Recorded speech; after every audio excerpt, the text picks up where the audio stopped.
Добро вечер, почитувани гледачи, еве не во уште едно издание на емисијата Успешни. И оваа недела вечер ќе раскажеме една поинаква успешна приказна. За што се работи и ќе дознаете во следните минути, меѓутоа јас ви препорачувам да останете на програмата на К1 телевизија, затоа што оваа недела ја раскажуваме приказната на Селма Биберовиќ. Гледајте не. Која е Селма Биберовиќ? Здраво, Владимир. Јас сум Селма Биберовиќ, имам 24 години, потекнувам од Оризари, каде што имам завршено основно образование во основното училиште Рајко Жензифов. Потоа се запишав во гимназијата тука во Велес, каде што завршив со просек 5.0 и потоа одлучив моето образование да го продолжам на Воената академија Генерал Михајло Апостолски во Скопје.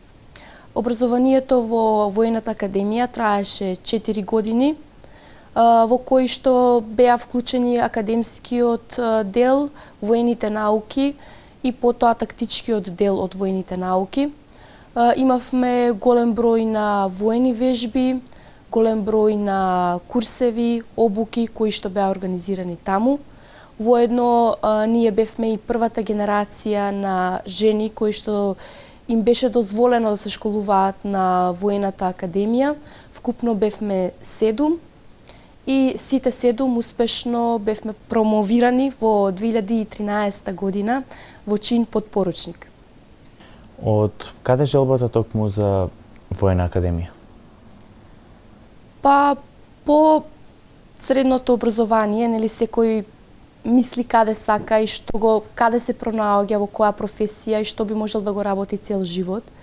Јас воените лица секогаш ги гледав како специфични, како обични луѓе кои што прават необични работи, специфични работи. И го гледав нивниот патриотизам, нивната посветеност. Сето тоа ме привлече и сметав дека да, токму тоа е професијата каде што можем да се пронајдам, која што можем да ја работам цел живот. И се покажа како добра одлука. Јас сум премногу задоволна од тоа што го работам денес. Си ја сакам работата, сметам дека тоа е најбитно, да го работиме тоа што го сакаме од љубов и по тоа доаѓа и самиот успех. Што се случи по дипломирањето во Скопје? По дипломирањето стапивме веднаш на работа. Бевме поставени во соодветните единици. И потоа јас одлучив да се запишам на магистарски студии. Се запишав на дигитална форензика на факултетот Евробалкан. И веднаш потоа дојде и понудата за военото училиште во Англија, за коледжот за лидерство и менеджмент. И јас сметав дека тоа е добра можност да пробам нешто ново, нова култура, нови луѓе, нови предизвици. Така да аплицирав за тоа место. Ги поминав сите проверки кои што вклучува физички проверки, потоа интервјуа, презентацијски вештини, ораторски вештини, секако проверка на англискиот јазик и потоа јас бев таа која што претпоставените одлучија и сметаа дека треба да одам и да бидам прва личност која што ќе учествува на таков курс. Како дозна за академијата во Велика Британија? Да, токму така. Сандхурст спаѓа во трите најдобри воени академии во светот, академии за лидерство, меѓу кои што спаѓаат и Вест Поинт и Воената академија во Франција. Дознав од моите претпоставени, огласот беше пуштен до мојата единица, каде што се бараа млади офицери, перспективни офицери кои што сакаат да го продолжат образованието и да научат нешто ново, нова доктрина, нови тактички тактики, вежби, да го совршат јазикот. Сето тоа беше доволно предизвик за мене, за да одлучам дека да, јас сакам да поминам година и неколку месеци настрана од тука и да видам што ми нуди оваа можност. Како течеше образованието таму во тие година и неколку месеци? Целата таа година дена беше многу интензивна. Станува збор за 42 неделен курс, кој што е поделен во 3 семестри. Секој семестар има по 14 недели. И во склоп на тие семестри ние почнуваме од основно ниво, за на крај да завршиме со вежби кои што вклучуваат боева муниција и кои што се премногу опасни по живот, доколку не се работат според сите тие критериуми и принципи, според сето тоа што сме го научиле, не го работиме правилно. Беше премногу предизвикувачки, пред се бидејќи беше интензивно и беше мешано, академскиот дел и воениот дел беше мешан, заедно со физичкиот дел.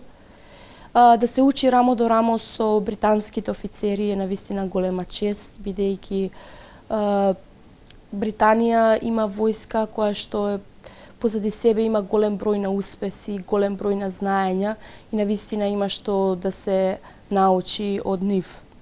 За прв пат во нивната историја, во нивната 3 вековна историја, се случува лицата од женскиот пол да бидат интегрирани со лицата од машкиот пол. Што значеше тоа за нас? Тоа значеше дека ние подлежевме под исти тестови, под иста обука и исти критериуми како и колегите од машкиот пол. Значи, ја носевме истата опрема, ги правевме истите вежби физички, носевме исти тежини. Сето тоа беше направено и воопшто не се гледаше родовата разлика помеѓу нас. Голема позитивна работа е што сето тоа профункционира и можам да кажам дека од вкупно 25 лица од женски пол успешно го завршивме курсот 10. Се забележува ли разлика во она што таму се изучува и се работи како практична настава со она што тука го имаме на нашата воена академија? Нема некои големи разлики. Има голем број на сличности. Единствена разлика е временскиот период каде што ние го изучуваме сето тоа. На воената академија во Генерал Михајло Апостолски во Скопје сето тоа се изучува во период од 4 години и сето тоа не е премногу интензивно, додека тука сето ова се изучува за време на 1 година и доаѓа многу набрзо, вежбите доаѓаат, многу набрзо поминува сето тоа и сметам дека во глобала премногу е слично. И сега има доста и разлики во поглед на воената доктрина на армијата на Република Македонија со армијата на Велика Британија, тактиките, ама сето тоа па се сведува на некои слични работи кои што јас можев да ги применам претходните знаења и што ги стекнав на нашата воена академија. Со оглед на тоа дека во Британија во 3 вековно постоење на академијата за прв пат жените се израмнуваат со истите активности кои што ги има машкиот пол. Каква е состојбата кај нас по однос на тоа прашање? На исто ли рамниште се жените во Македонија, во армијата и во самата воена академија? Кај нас жените беа можност да учат на воена академија и да се пријавуваат од 2009 година. Како што спомнав, јас бев првата генерација на жени заедно со моите 6 колешки.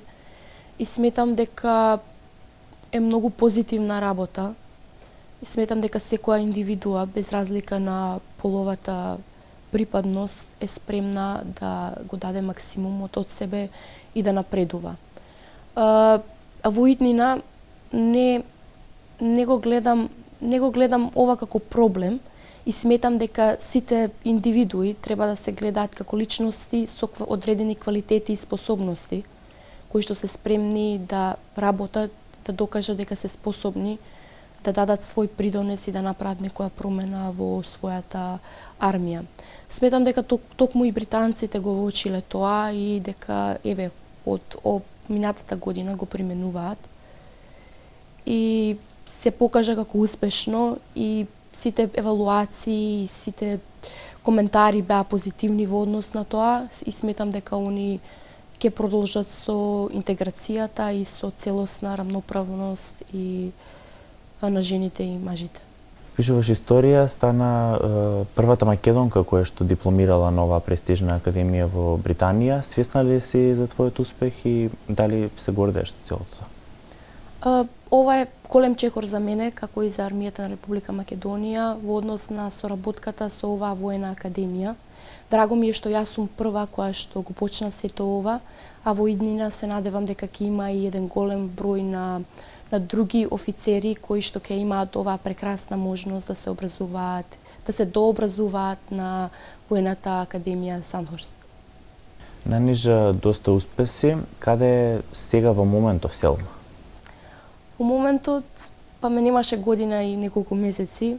Во моментов сакам да се видам со сите пријатели, со мојата фамилија, со моите колеги, сите тие кои што неизмерно ме поддржуваа и ме бодра додека бев таму. И потоа се враќам во мојата единица, каде што продолжувам со работното место. Што е следново од твојата кариера? Па како што спомнав, следното е враќањето на моето работно место. Планирам да ги довршам моите постдипломски студии на Универзитетот Евробалкан, а потоа ќе се запишам и на докторски студии во струката секако. И за неколку години се надевам дека ќе напредувам и ќе се гордеам со тоа што сум го постигнала. Армијата на Република Македонија ќе се гордее секако. Која е твојата крајна цел? За што сонуваш? Искрено немам некоја крајна цел, не поставувам лимити на тоа што го сакам. Можам да кажам дека за едно 10 години се гледам себе си како представник на Република Македонија во НАТО, во меѓународните води секако. И тоа би било тоа. Секогаш се стремам кон нешто подобро од тоа што сум моментално.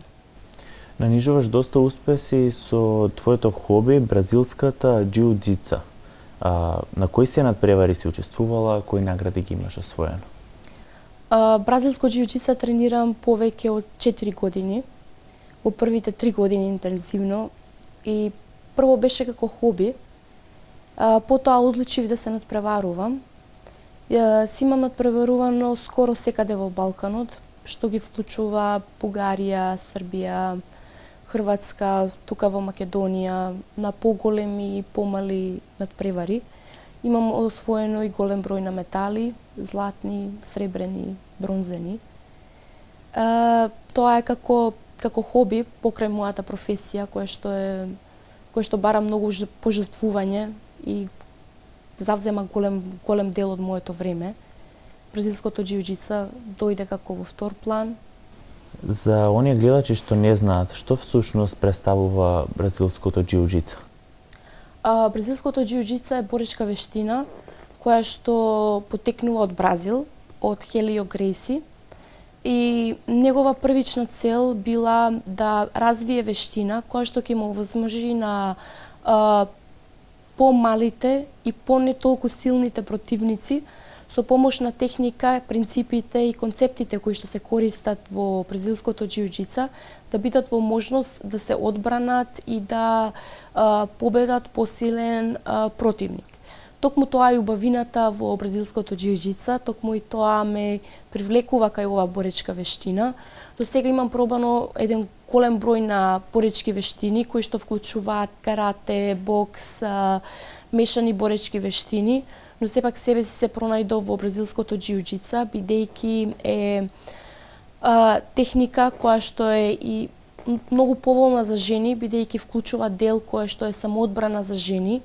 И свесна сум, имам гледано дека навистина тоа функционира, бидејќи се случувало на голем број надпревари, светски надпревари, противник од 60 кила да победи противник од 100 кила.